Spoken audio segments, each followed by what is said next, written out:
So our research shows that the most important skill is really learning how to learn. It's called learning strategies, and there are very specific things you can do when you're in secondary school or post-secondary school to learn how to learn. And the reason that's so important is because the economy is going to be changing every few years, right? We know that the jobs of today will not be the jobs of tomorrow, and we will need to continue to pick up new skills as we go. And so we think that learners who know how to learn are going to be incredibly successful. In addition to that, we also see there's a real importance for traditionally known as liberal arts skills or liberal arts knowledge areas such as sociology and anthropology. Really people who understand how the world works or how humans interact. Those are going to be some uniquely human skills that will be important in the future. So as we see the impact of technology and robotics and automation, as well as other trends come to impact the job markets, students and teachers will need to pick up uniquely human skills to succeed.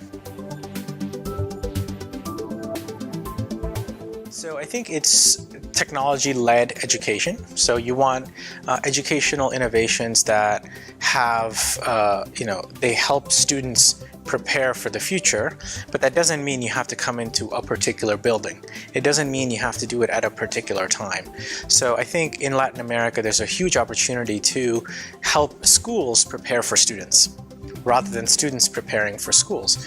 And so for me, that includes more agile pathways, more flexible pathways.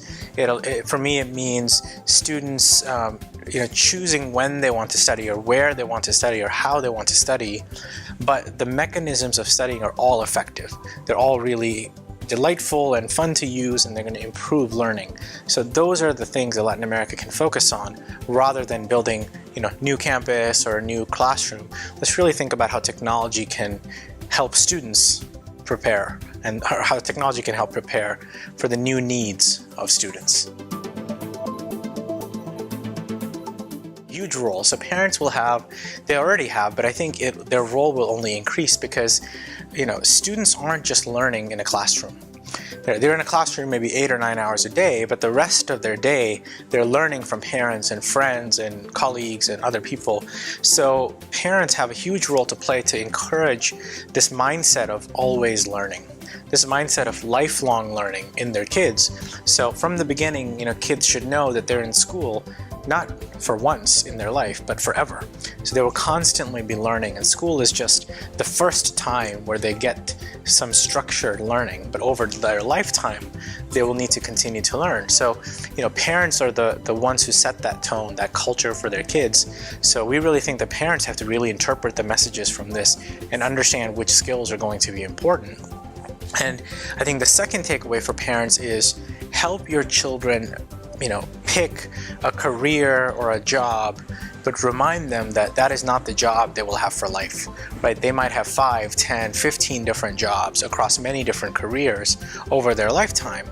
And again, reinforcing always learning will help them prepare for multiple jobs. So, they should look at every job as a stepping stone to something greater, to something new.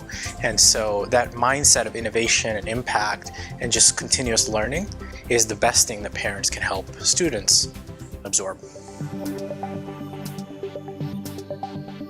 So we are seeing technology impact teaching, not by automating teaching, but by improving outcomes. So if you're a teacher in front of a classroom today with no technology, you don't really have much data on how your students have learned something or how they're doing. You can give them a test, but then you have to stop the class, take a test, go and grade the test, and then see how they're doing. So technology can help make that whole process much more efficient. The technology can say, as I'm learning a lesson, as a student is learning a lesson, the technology is assessing how they're doing. Rather than stopping the class and taking a test, technology is always providing data to the teacher on how particular students are doing.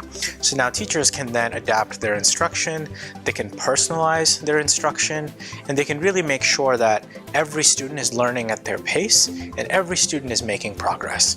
So for me, it's not about automation, it's about enabling a teacher.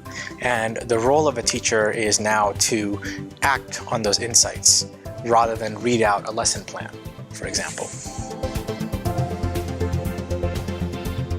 2049, okay. So I think higher education or an institute of higher education will not be a place, but it will be a platform. And it's a platform for learning. So I will join the Tech de Monterey as a student when I'm 18 years old, but I will have a relationship with you for life.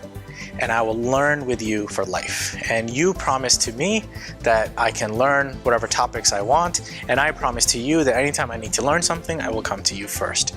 That's one change. I think it becomes a lifelong platform. I think the second thing is, as our economy starts to specialize and become focused on certain areas, no one university can be good at all of those. So universities will start to create networks of other universities with other universities to then say, okay, I have a relationship with this student for their life, but they want a course that I can't offer. So then the network will allow the student to access other content, other teachers. So I think those are two changes that we will start to see. We haven't seen them yet. You see a lot of technology, you see a lot of online classes. Those will happen, and they're already happening. But I think for me, the bigger, more dramatic change is when I sign up for a relationship for life, and that gets me access to a network of other high quality universities for life.